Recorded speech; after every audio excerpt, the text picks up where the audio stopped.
Nous sommes en septembre 2020 lorsque Lucy Letby est arrêtée pour la 3e fois. Elle est soupçonnée d'avoir tué 8 enfants dans un hôpital de Chester en leur injectant de l'air ou de l'insuline ou alors en les suralimentant avec du lait. Oui, vous avez bien entendu, c'est la 3e fois qu'elle est arrêtée. Elle a déjà été arrêtée auparavant, une fois en 2018 et une autre fois en 2019.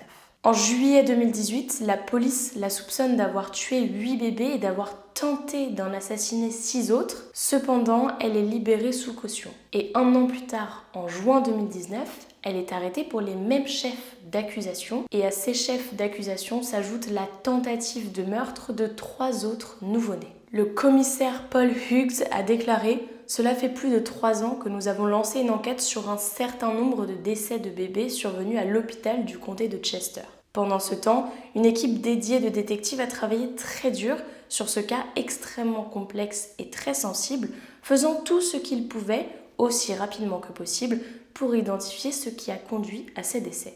Mais alors, la question que personnellement je me suis posée, c'est est-ce que ces décès dont on parle auraient pu être évités ? Avant de rentrer dans le vif du sujet, on va s'intéresser à son background, à l'enfance et à l'adolescence de Lucy Letby.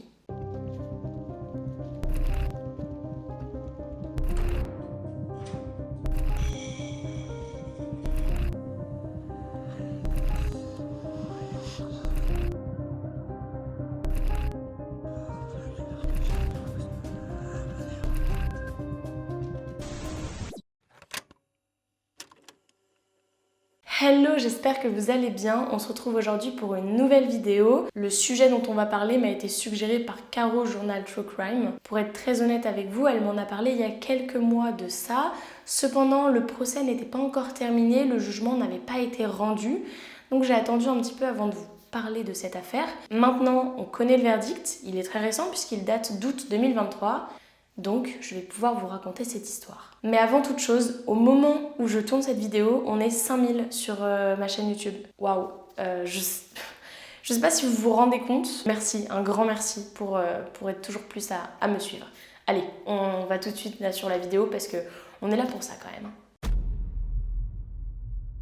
Lucy Letby naît le 4 janvier 1990 à Hilford, c'est en Angleterre. Elle est fille unique et elle semble avoir une enfance tout à fait normale, elle semble être très heureuse. Selon elle, ses parents, John, un directeur de finances, et Suzanne Letby, une comptable, sont très possessifs, voire étouffants. C'est du moins ce qu'elle a confié à une de ses amies. Elle a également ajouté qu'elle se sentait constamment coupable. Elle sait que sa mère a eu une grossesse très difficile et c'est peut-être pour cela qu'elle la couve un petit peu trop. En plus de ça, comme elle est fille unique, elle a un peu le cliché des enfants pourris gâtés qui, dans son cas, s'avère vrai, vu que ses parents font tout pour elle. Après l'école secondaire, elle se destine à une carrière infirmière et elle commence à étudier le soin infirmier. En 2011, après avoir été diplômée à l'âge de 21 ans, elle intègre le Liverpool Women's Hospital. D'ailleurs, dans cet hôpital, la police continue toujours d'enquêter sur des décès un peu suspects. On en reparlera à la fin de cette vidéo, mais il y a encore des enquêtes qui sont en cours. Un an plus tard, elle s'installe à Chester et le fait qu'elle emménage à Chester, c'est surtout une demande de ses parents puisqu'ils veulent qu'elle soit au plus près d'eux. Quand je vous dis au plus près d'eux, c'est vraiment à prendre au pied de la lettre puisqu'elle loge à 1 km de chez eux. Elle vit avec ses 2 chats, Tiger et Smudge. En français, c'est Tigrou et Tache. Ouais, c'est un peu moins foufou quand même en français. Et le moins qu'on puisse dire, c'est qu'elle s'est créée un petit cocon. Elle est vraiment bien installée où elle est, elle se sent très bien, elle est entourée d'ondes positives. Dans sa chambre, mais un petit peu partout dans sa maison, il y a des peluches, des coussins, des guirlandes, ça fait vraiment très cocooning. Sur un coussin, il y a même écrit « Fais de beaux rêves ». Au mur, on peut voir un dessin où il est écrit « Laisse une étincelle partout où tu vas ». Sa mère a également l'habitude de lui laisser des petits mots sous la porte et elle met ces petits mots dans une enveloppe et sur l'enveloppe, il y a écrit « À toi et à tes bébés ». Bébé, c'est pour faire allusion à ses chats. Letby est complètement gaga de ses chats. Peu à peu, dans sa nouvelle vie, Letby, elle se sent de mieux en mieux. Elle commence à se faire des amis, elle prend de plus en plus de confiance, d'indépendance. Elle part même en vacances avec ses amis. Bref, tout va bien. Elle kiffe sa vie. En plus de ça, elle n'a pas vraiment rencontré de difficultés pour trouver un emploi. Elle travaille même dans l'une des unités néonatales les plus réputées d'Angleterre, l'unité néonatale de l'hôpital du comté de Chester. Son unité néonatale compte 7 pédiatres et 30 infirmières. dont elle. De 2012 à 2015, rien à signaler, tout est normal. On peut même souligner que la mortalité infantile au sein de son unité est inférieure à celle de toute l'Angleterre. Le premier crime remonte au 8 juin 2015. Il s'agit d'un petit garçon de quelques heures seulement. Il a été surnourri avec du lait et suite à une hémorragie gastro-intestinale massive, il décède. Dans la couveuse d'à côté, il y a sa petite sœur jumelle. À ce moment-là, la mère des jumeaux surveille la petite sœur. Elle est choquée par ce qu'elle vient d'apprendre, vu que le deuxième jumeau, le frère de petit garçon, est décédé. 2 jours plus tard, le 10 juin, la mère, qui est toujours présente, demande à Ledby si elle s'est remise du choc qu'elle a vécu il y a 2 jours. Elle ajoute même, en parlant de Ledby, « Vous avez été fantastique ». À ce moment-là, la mère ne sait pas que c'est Ledby, la femme à qui elle a demandé si tout allait bien et si elle s'était remise du choc, qui a causé la mort de son fils. Elle va le découvrir quelques années plus tard au tribunal. Ledby a même le culot d'ajouter « C'est l'événement le plus dur que j'ai vécu dans ma vie. Un véritable choc pour nous tous ici. » Alors qu'en réalité, 2 jours avant, c'est elle qui tuait le petit garçon. Et que bon, elle n'est pas si choquée que ça. Et comme elle ne veut pas s'arrêter là, elle attend que la mère s'éclipse de la chambre pour injecter de l'air à la petite sœur, qui elle a survécu. Enfin, qu'elle n'a pas réussi à tuer du moins. Cette dernière est sauvée de justesse et encore une fois, il n'y a 0 soupçon sur Ledby. En même temps, pourquoi voudriez-vous qu'il y ait des soupçons sur elle ? Elle a été là avec la mère pour veiller sur la petite. Elle a accompagné les parents dans cette terrible épreuve. Elle fait mine d'être choquée. Il n'y a pas vraiment de raison de la soupçonner. Après ce premier meurtre et cette tentative ratée, Ledby ôte la vie à 2 nouveau-nés supplémentaires les 14 et 22 juin 2015. Le pire dans tout ça, c'est que sa supérieure se dit « C'est quand même bizarre, Ledby, elle encaisse trop bien les drames. À mon avis, elle doit cacher quelque chose, elle se renferme sur elle-même, elle ne va pas bien. Donc, elle lui dit « Prends des vacances, prends des jours de congé, il y a eu trop de décès en si peu de temps, tu n'extériorises rien, ce n'est pas bon, juste pars, fais un break. » Ledby lui répond « C'est le job, je pense qu'il y a le destin en jeu. » Le 4 août 2015, elle recommence. Elle tue un nouveau-né en lui injectant de l'air par intraveineuse. Le 7 septembre, elle tente de nouveau de tuer un nouveau-né, mais cette fois-ci, elle n'y arrive pas. On peut également noter que le 21 septembre, elle tente de nouveau. Pareil, elle échoue. Et ce qu'il faut retenir dans cette tentative, c'est qu'aujourd'hui, la petite fille en question est handicapée à vie. Le 23 octobre, après 4 tentatives ratées, elle se dit « Cette fois-ci, je ne peux plus rater » et elle s'attaque à une petite fille. Et pour le coup, elle ne fait pas les choses à moitié. Déjà, elle réussit à ôter la vie à la petite fille. Ensuite, elle récupère une mèche de cheveux de l'enfant pour la donner à ses parents et elle leur fournit également une photo de la petite fille lorsqu'elle était en train de dormir ou alors lorsqu'elle était décédée, ça je ne sais pas. Et elle a même le culot d'envoyer un mot de condoléances pour l'enterrement de la petite fille. Ledby fait de nouvelles tentatives en novembre 2015 et en février 2016. Ces tentatives n'aboutissent pas, heureusement pour les nouveau-nés, et ensuite jusqu'en avril 2016, elle ne fait plus rien. Elle recommence le 9 avril 2016. Et cette fois-ci, ce n'est pas une, mais 2 tentatives qu'elle va faire à 13 minutes d'intervalle seulement. Elle a pas peur, hein. Et elle fait ça comme si elle allait acheter une baguette de pain, puisqu'elle le fait juste après avoir parié sur une célèbre course hippique d'Angleterre, le Grand National. Le soir même, elle envoie même un texto à une de ses amies en disant « Le taf est dur, mais j'ai gagné 135 livres ». Gagner 135 livres certainement avec ses courses hippiques. Le taf est dur. Est-ce qu'elle veut dire qu'elle n'arrive pas à tuer des nouveau-nés, donc du coup c'est dur? Le 15 juin, elle fait une tentative ratée sur une petite hémophile. Cette dernière est sauvée. Et le lendemain, elle s'envole à Ibiza pour des vacances. Pendant ses vacances, elle envoie une carte postale à ses collègues où elle écrit à un moment « Je reviendrai en beauté ». Alors, vous interprétez cette phrase comme vous voulez. Ce que je peux vous dire, c'est que dès son retour, elle s'attaque à des triplés. Et sur les triplés, elle arrive à en tuer 2, à 2 jours d'intervalle. Le premier est tué le 23 juin, le deuxième est tué le 24 juin 2016, et le 25 juin, le père des triplés demande à ce qu'on transfère son dernier triplé, je ne sais pas si c'était un garçon ou une fille, dans un autre hôpital. Parce qu'il se dit, des fois, ça peut être un mauvais sort, mais là, 2 sur 3 en 2 jours, c'est quand même très bizarre. Il y a quand même un pédiatre qui a commencé à émettre des doutes au sujet de Letby le 2 juillet 2016. Le pédiatre en question, Dr Stephen Breray, en parle à un de ses collègues, le Dr Ravi Jayaram. Ce qui fait qu'il a commencé à avoir des doutes, c'est que je vous ai dit au début que le taux de mortalité infantile dans l'unité néonatale de l'hôpital de Chester était en dessous de la moyenne nationale. Maintenant, ce taux est supérieur à 10%. Les pédiatres se disent que c'est tout simplement pas normal. C'est beaucoup trop élevé. En plus de ça, début octobre, c'est un infirmier qui vient confier ses doutes.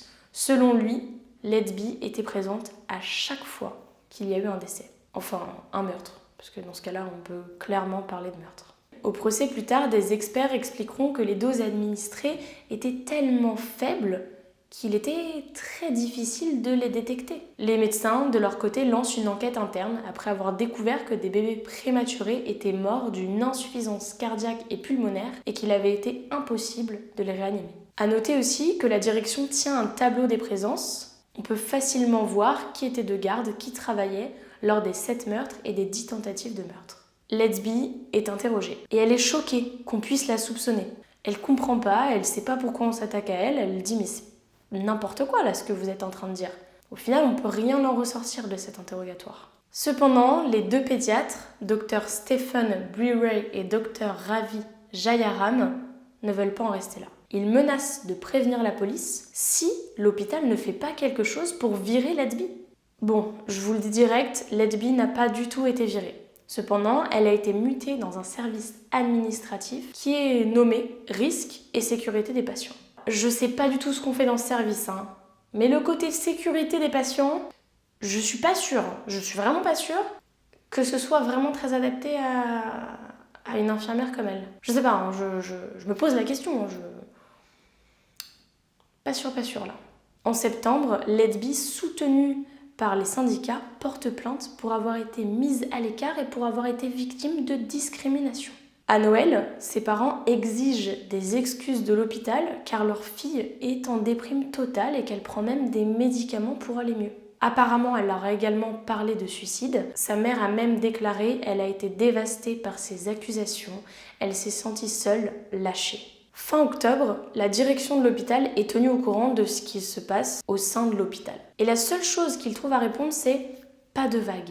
Forcément, ils craignent pour la réputation de l'établissement et la direction penche surtout pour des coïncidences, des malchances. Est-ce qu'on doit refaire la liste des meurtres et tentatives de meurtre pour leur montrer qu'il s'agit peut-être pas que de malchance ? La directrice des soins a même dit « ça ne peut pas être la gentille Lucie, la Miss parfaite que tout le monde adore ». Vous savez quoi ? Je trouve ça assez dingue, même inimaginable, qu'on puisse en arriver là. Que pour une histoire de réputation, on refuse de voir les choses en face. Alors je sais que des fois c'est compliqué quand on a la tête dans le guidon, le nez dedans, de voir vraiment ce qui se passe. Mais je pense que là, ils auraient vraiment dû prendre du recul, parce que je vous le rappelle, on est en 2016, et au début de cette vidéo, je vous ai dit que la première fois où elle a été arrêtée, c'était en 2018. Donc il s'est quand même passé 2 ans avant que la police se penche plus sérieusement sur son cas. Ou bien que la direction de l'hôpital admette enfin les choses. Comme je vous l'ai dit, elle a été mutée dans un autre service. Elle réintègre la maternité en juin 2017, c'est-à-dire à peu près 1 an plus tard. L'enquête médicale a un petit peu avancé, même si aucune autopsie n'a été effectuée. Mais de nombreux experts ont pu étudier les radios au rayon X. Et ce qu'ils ont découvert, c'est que sur 2 cas, il y avait un taux d'insuline qui était assez suspect, qui paraissait assez élevé. Et ce n'est pas tout, puisque sur 2 autres cas, ils ont trouvé un taux de gaz élevé aussi, ce qui est complètement anormal. De son côté, Letby, elle a arrêté de tuer des nouveau-nés. Elle ne fait plus trop de vagues. Car avec tous ces soupçons qui gravitent autour d'elle, elle a un petit peu peur, donc elle décide de se ranger et de ne plus rien faire. Elle doit certainement se dire « si je ne fais rien, personne ne me soupçonnera jamais et peut-être que dans quelques années, je pourrai recommencer ». C'est le Sunday Times qui, début 2018, évoque l'enquête interne que les médecins avaient initiée. Et c'est certainement grâce à eux que les choses ont bougé beaucoup plus vite. Puisque le 2 mai 2018, la police, sur l'initiative de l'inspecteur principal Paul Hughes, lance l'opération Colibri. Le 3 juillet, Letby est arrêtée. Elle est interrogée, et comme je vous l'ai dit au début, elle est libérée sous caution. Elle continue de travailler tranquillement et ce n'est que 2 ans plus tard, en novembre 2020, qu'elle va être arrêtée pour la 3e fois. Cette fois-ci, elle est arrêtée car il y a des preuves. Il a été prouvé que plusieurs fois, elle a falsifié la température des nouveau-nés sur le tableau de service et elle est même allée jusqu'à modifier ses heures de garde, de travail, pour faire porter le chapeau à ses collègues. Son domicile est perquisitionné et pendant la perquisition, les policiers trouvent plein de post-it. Sur les post-it, ils découvrent le nom de certains des nouveau-nés qui sont décédés. Il y a même des post-it où il y a encore des traces de sang. Certains post-it sont illisibles, tellement elle a gribouillé dessus. Et sur quelques post-it, ils découvrent ce qui pourrait être des aveux. Je les ai tués exprès car je suis horrible et méchante. Je ne mérite pas de vivre. Aujourd'hui, c'est ton anniversaire, mais tu n'es pas là. Paul Hughes possède ses preuves. Et pendant l'interrogatoire, il montre les preuves à Letby. Il lui dit, voilà tout ce qu'on a trouvé. Est-ce que vous avez d'autres choses à dire? Est-ce que vous niez toujours les faits? À ce moment-là, quand elle a toutes les preuves devant elle, elle ne peut plus nier et elle avoue. Et au début, elle avoue timidement. Peu à peu, elle explique tout ce qui s'est passé. Et quand elle parle, elle n'a aucune émotion, aucune culpabilité, aucune empathie. Au procès, son avocat répétera qu'elle a fait tout ça pendant une période de crise. Elle était effondrée par ces drames, allant jusqu'à douter d'elle-même. Letby ajoutera « Je me détestais, je voulais que quelqu'un m'aide. Mon travail, c'est ma vie. » En parlant de son procès, il commence le 10 octobre 2022 à Manchester. L'énumération macabre des nouveau-nés et les témoignages des parents endeuillés font froid dans le dos. Par souci d'anonymat, la Cour a décidé de substituer au prénom des nouveau-nés décédés des lettres allant de A à Q. Letby ne cesse de répéter « ce n'est pas moi » et elle répond même que si elle a été voir le Facebook de certains parents, c'était juste par curiosité. Il y a des témoignages pendant le procès qui sont juste horribles à entendre. Par exemple, une mère raconte qu'elle a découvert du sang autour de la bouche d'un de ses jumeaux après avoir entendu quelqu'un crier. Et à ce moment-là, Letby l'avait rassurée en lui disant de remonter tranquillement dans sa chambre, qu'elle allait s'occuper de tout ça et que tout irait bien. Apparemment, l'infirmière venait tout simplement d'enfoncer un équipement médical dans la bouche du nouveau-né. Le nouveau-né qui se vide de son sang décédera quelques heures plus tard. Certains parents l'ont supplié de dire la vérité, d'autres lui ont même dit « j'espère que vous souffrirez tout au long de votre vie ». Le procureur Nick Johnson lui a même demandé « mais vous vous prenez pour Dieu pour choisir qui doit vivre et qui doit mourir ?» Son avocat, pour la défendre, a décidé de la placer en tant que victime. Il disait que le service dans lequel elle travaillait était mal géré, qu'il était sale, qu'ils accueillaient beaucoup plus de bébés que le service ne pouvait accueillir, et que c'était aussi pour ça qu'ils étaient décédés. Il affirme « on veut lui faire porter le chapeau ». Pendant tout le procès, Letby, elle ne montre aucune émotion.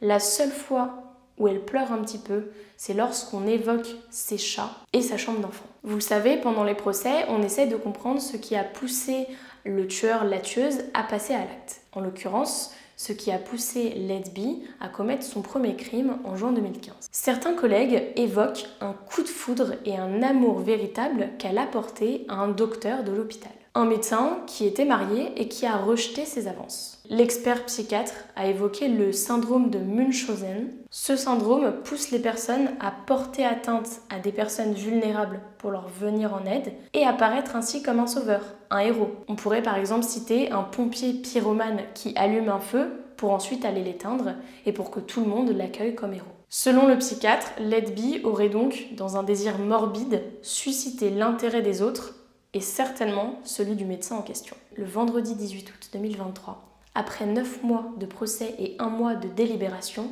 les jurés la déclarent coupable. Ils le font en son absence, car Letby a refusé d'être présente. Et 3 jours plus tard, lors de l'annonce du verdict, elle refuse de nouveau de se présenter au tribunal. Le prononcé de sa peine a été diffusé en direct à la télévision britannique. Cette histoire a vraiment fait un grand boom, un grand débat en Angleterre. Le 21 août 2023, Lucy Letby est condamnée à une peine de prison à perpétuité incompressible pour avoir tué 7 nouveau-nés prématurés et tenté de tuer 6 autres nouveau-nés. À noter que c'est la 4e femme au Royaume-Uni à recevoir cette sentence. Et c'est aussi la pire tueuse d'enfants de l'histoire moderne du Royaume-Uni. Le juge James Goss a déclaré « Vous avez agi d'une manière totalement contraire aux instincts humains normaux qui sont de prendre soin des bébés et en violation flagrante de la confiance que tous les citoyens accordent aux professionnels de santé. » Il y avait de la préméditation, du calcul et de la sournoiserie dans vos actions. Sa mère, qui croit dur comme fer à l'innocence de sa fille, a crié « C'est impossible » lors de l'annonce du verdict, puis s'est évanoui. Le Premier ministre britannique, Rishi Sunak, a réagi sur les réseaux sociaux en disant « Quand on a commis des crimes aussi horribles, c'est lâche de ne pas se confronter aux victimes. » Le gouvernement a ordonné le lancement d'une enquête indépendante pour 2 raisons. Tenter de tirer des leçons de cette affaire et faire en sorte que ces cas ne se reproduisent plus. Et aussi répondre aux nombreuses questions qui restent sans réponse, notamment pour les familles. Quant à sa détention, on ne sait pas vraiment où elle est. Il y a 2 options possibles qui se dessinent, selon les experts. HMP Bronzefield dans le Surrey, qui est la plus grande prison pour femmes en Europe, ou alors HMP Low Newton à Durham. À noter tout de même que ces 2 établissements ont accueilli des tueuses en série britanniques assez notoires. On peut par exemple nommer Rose West. Selon les experts, Letby sera une détenue à statut restreint car elle présente une menace très élevée pour la sécurité publique. Toujours selon eux, elle sera sous surveillance anti-suicide et elle ne sera pas intégrée aux autres détenus avant 6 mois. Elle va très certainement commencer sa peine dans l'aile hospitalière de la prison où sa santé mentale et physique sera évaluée. Après, elle aura sa propre cellule, c'est la procédure standard pour les condamnés à perpétuité. Et la dernière question qu'on peut se poser, c'est est-ce que Lucy Letby a fait d'autres victimes? Pour être honnête, et selon moi, l'hypothèse est totalement plausible. Il est fort probable qu'elle ait fait d'autres victimes. Et selon The Guardian, la police enquête d'ores et déjà sur d'autres cas de décès suspects. Apparemment, il s'agirait de dizaines d'incidents suspects qui impliqueraient une trentaine de nouveau-nés dans l'hôpital dans lequel Letby travaillait. On verra bien ce que les prochaines enquêtes nous diront, mais il est fort probable qu'on découvre que d'autres nouveau-nés aient été tués par Lucy Letby. Voilà, c'est la fin de cette affaire britannique qui a fait énormément de bruit. Je ne sais pas si vous en aviez entendu parler, dites-le moi dans les commentaires. Comme d'habitude, je lis tous vos commentaires, je vais vraiment essayer de vous répondre. Et je vous dis à très vite pour de nouvelles histoires.